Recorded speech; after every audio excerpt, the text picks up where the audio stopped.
Boys' literacy has slipped to the lowest level since national testing began, with 1 in 9 teenagers unable to read at a basic standard.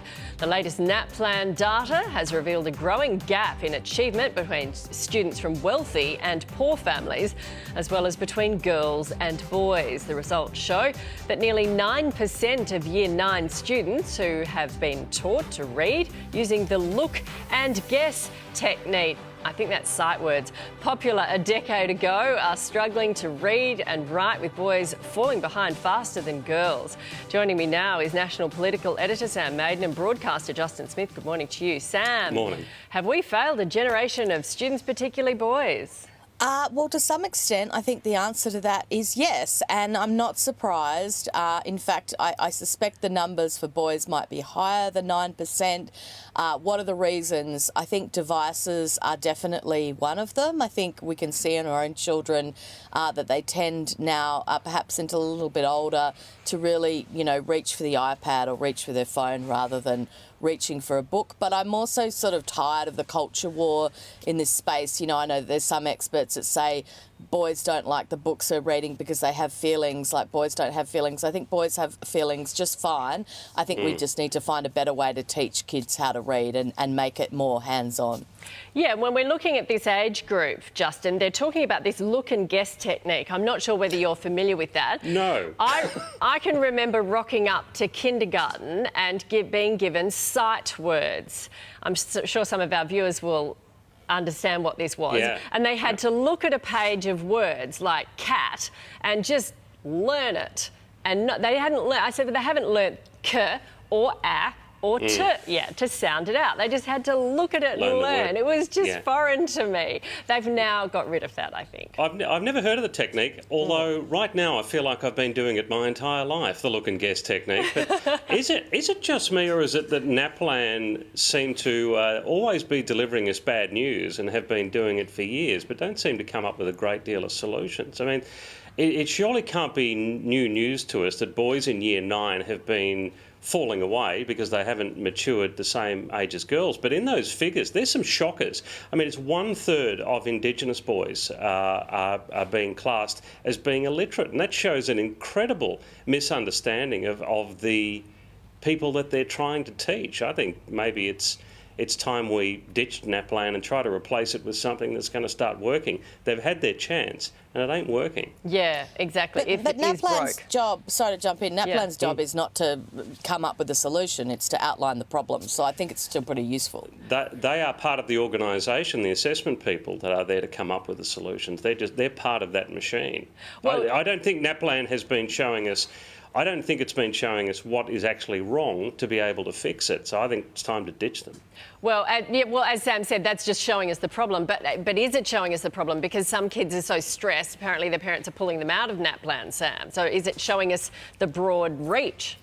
Look, I just never agree with this idea that is sometimes pushed, to be fair, by teachers' unions, that information and data is a bad thing, and I really don't understand that. I can't even, look, how people choose to parent is their own business, but to me, I want to know how my child's going. The idea of pulling them out of some test because it might hurt my feelings is very strange to me. Yeah, no, look, I agree. I mean, life is stressful, isn't it? It hits them in high school. Between the eyes, the stress, doesn't it? So it may as well start early. Now, the first steps towards Australia becoming a republic have been revealed, with a consultation tour to begin next year. The federal government will ask people their thoughts on whether this nation should cut ties with the monarchy. This will help form a campaign ahead of an expected referendum sometime after the next election. Justin, you're laughing, are you? It's not exactly the stuff of revolution and evolution, is it? Who would have thought 126 years after we became a country, we've got a listening tour, people. We are away, we've got a listening tour. There's just no leadership on this. I think this is, it's going to come to nothing. I don't think we've actually ever been further away from becoming a republic than we are right now. Well, I mean, that's obviously your opinion. A lot of people might think the opposite, Sam. Do we need this? Well, look, I think I've got a great idea of how to really land this plane. Prince Harry and Meghan are for sale. They're out there. They've got the books spare. They're doing Netflix.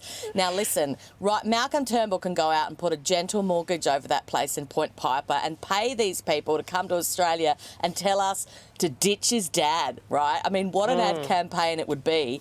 I really think they need to get them on the job explaining to us why we should ditch the monarchy and move to Montecito, I can't even pronounce it, California. Look, if it was good enough for Harry to break free and be independent, why shouldn't it be good enough for Australia? And I think he's the man for the sales pitch. That is not a bad idea. They'd come too.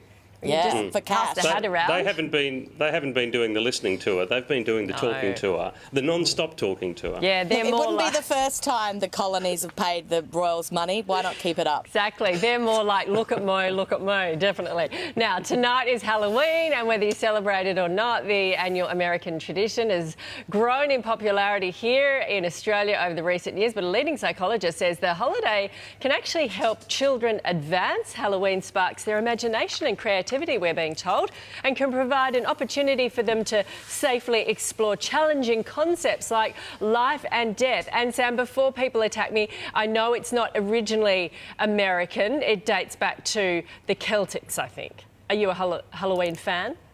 No, because every year my children demand to go trick-or-treating and seem to think that every place in the neighbourhood should be handing out what the Americans call candy. Yes. Look, look, if people enjoy it, I think that's fine. I do find it a bit American and a bit odd. We weren't as into it as they seem to be now. When I was a child, I'm not sure about the PhD with the person telling us that it allows us to explore death and rejuvenation. I'm not sure about that. I think it's just a good excuse to eat lollies that look like eyeballs. It allows us to explore sugar. Is what it allows us to explore. I wonder who that person's not paid by someone. By one of the companies that makes the lollies or something. We might just track that down. Okay. Well, can I say Happy Halloween, or am I not allowed? Halloween. Please don't. No. Please don't. Okay. No. Well, goodbye and good luck. See you next week. Bye.